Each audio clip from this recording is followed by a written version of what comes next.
کبھی کبھی ایسا ہوتا ہے کہ انسان قرآن پڑھتا بھی ہے، اس کا ترجمہ بھی سیکھ لیتا ہے، اس کی تفسیر بھی کر لیتا ہے، لیکن اپنی زندگی میں لے کے نہیں آتا، اس پر غور و فکر نہیں کرتا، اس کو اپنی پہلی ذمہ داری نہیں بناتا۔ کبھی ایسا ہوتا ہے کہ قرآن پڑھنے کو کوئی اپنی ذمہ داری خیال نہیں کرتا، تو سوچئے یہ رسول اللہ کی گواہی ہوگی حشر کے میدان میں، جب ساری انسانیت موجود ہوگی، آدم علیہ السلام سے لے کے آخری انسان تک۔ اب یہ بتائیے رب العزت یہ گواہی سن کر کیا خوش ہوں گے؟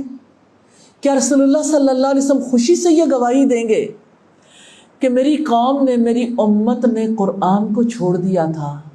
ذرا سوچئے تو صحیح، کتنے بودے گھٹیا اور ذلیل قسم کے بہانے ہیں جو ہماری امت کے لوگ گھڑتے ہیں۔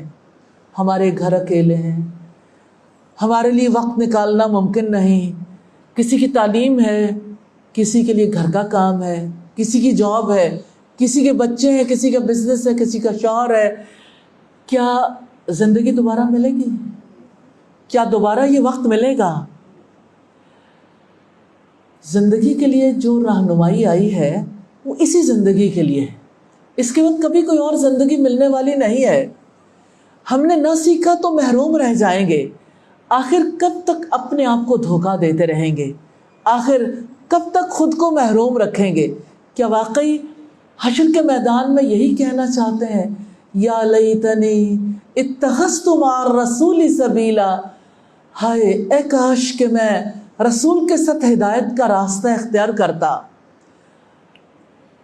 آج وقت ہے، آج اللہ تعالیٰ کا دیا ہوا یہ خوبصورت وقت، قیمتی وقت ہے۔ آج معافی مانگیں گے، توبہ کریں گے تو وہ قبول کر لے گا انشاءاللہ۔ آج تلافی ہو سکتی ہے، آج رسول کے راستے پہ چل سکتے ہیں، آج رب کے راستے پہ چل سکتے ہیں، لیکن چلے گا تو وہی جو غلطی کا اعتراف کر کے اپنی اصلاح کر لے گا۔